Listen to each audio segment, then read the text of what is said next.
Hello friends, আজকে আমি chilli chicken করে দেখাবো।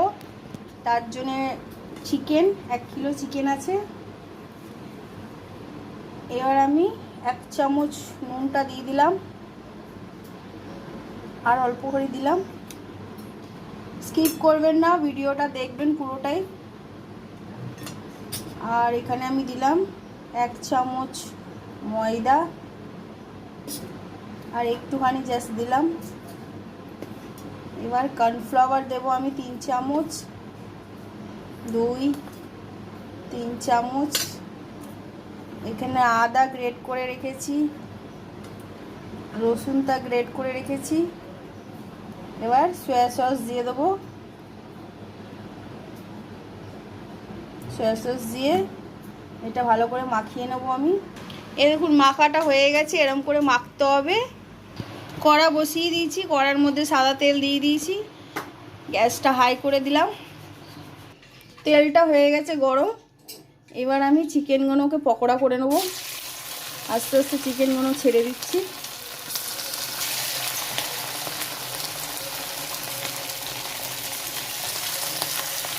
এই দেখুন, এরকম করে ভাজা করতে হবে। আর একটু হবে ভাজাটা। চিকেনের জন্যে ক্যাপসিকাম 4খানা কুচি, এখানে পেঁয়াজ কুচি আছে 4খানা, টমেটো আছে, এখানে রসুন কুচি আছে। এবার আমার চিকেনগুলো পকোড়া হয়ে গেছে। চিকেন পকোড়া হয়ে গেছে। রসুন কুচিটা আমি তেলে দিয়ে দিলাম।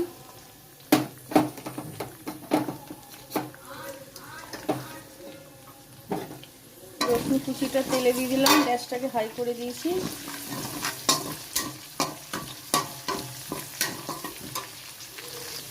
রসুন কুচিটা দিয়ে বেশ ব্রাউন কালার হয়ে গেছে, ভাজা ভাজা। এবার আমি দেবো পেঁয়াজ কুচিগুলো দিয়ে দেবো। পেঁয়াজগুলো এরকম করে কুচোতে হবে, চিলি চিকেনের যেরকম পেঁয়াজ কুচোনো হয় সেরকম কুচোতে হবে। ক্যাপসিকামও তাই। পেঁয়াজগুলো দিয়ে দিলাম। এখানে পেঁয়াজের মধ্যে কয়েকটা কাঁচা লঙ্কা কুচিয়ে বেশ লম্বা করে ছিঁড়ে দিলাম। পেঁয়াজগুলো বেশি ভাজা হবে না, হালকা ভাজা হবে। এবার আমি দিয়ে দেবো ক্যাপসিকাম, টমেটো কুচি সবকটাই আমি দিয়ে দিলাম। হাফ হাফ ভাজা হয়, এগুলো একটু হালকাই ভাজা রাখতে হয়।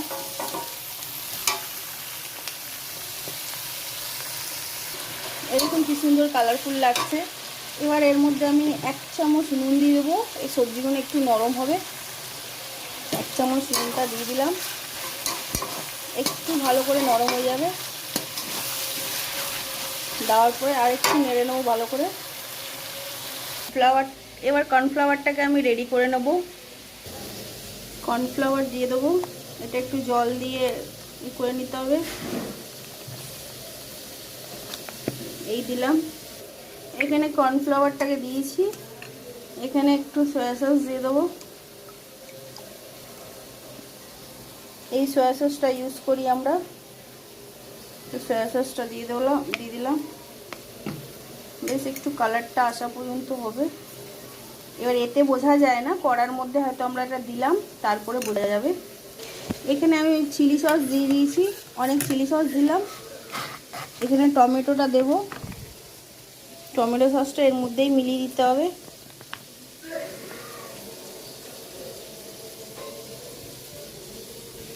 এরকম করে নিলে সুবিধা হয়, ডাইরেক্ট কড়ার মধ্যে তো যাবে না, ওটা বেশিও পড়তে পারে। ওই জন্য এরকম করে আমি নিয়ে নিয়েছি। এবার আমার এই সবজিগুলো বেশ ভাজা হয়ে গেছে, নরমও হয়ে গেছে। এবার আমি যে রেডি করেছিলাম কর্নফ্লাওয়ারটা আর সয়া সসটা মিলিয়ে, সেটা আমি এবার দিয়ে দিলাম কড়াতে।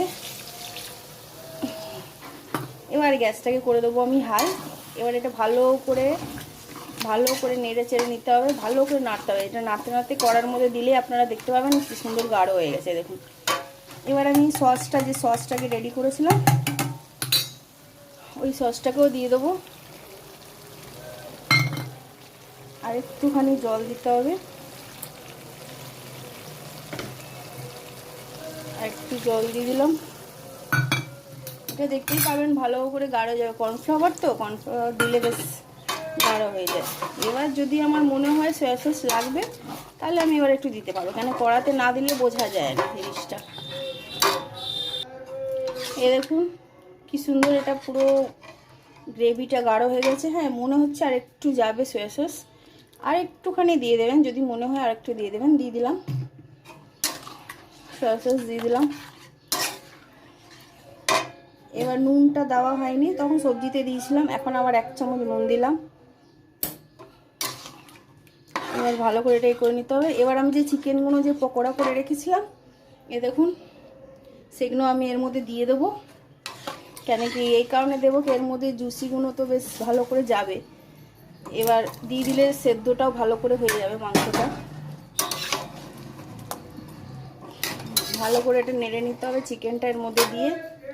এ দেখুন চিকেনগুলো দেওয়া হয়ে গেছে। একটু চিকেনের মধ্যে সয়া সসটা বেশি পড়েছে বলে একটু কালো কালো লাগছে, কিন্তু ঠিক আছে, সয়া সসটা একটু বেশি পড়ে গেছে, আপনারা একটু কমই দেবেন। এরকম দিয়ে দিলাম। এই গ্রেভিটা ভালো করে হবে, এরকমই হবে। যদি চান আপনারা এই গ্রেভিটা যদি চান আর একটু সয়া সস দিয়ে করার জন্য কালারফুল, আমাদের এরকমই ঠিক আছে, আমি এমনি রাখি তো করলাম।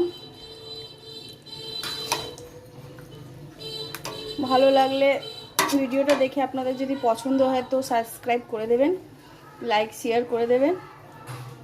আচ্ছা দেখুন আমি করছি। এখানে হয়ে গেছে আমার চিলি চিকেন, পুরো রেডি হয়ে গেছে। দেখুন কি লাভলি লাগছে।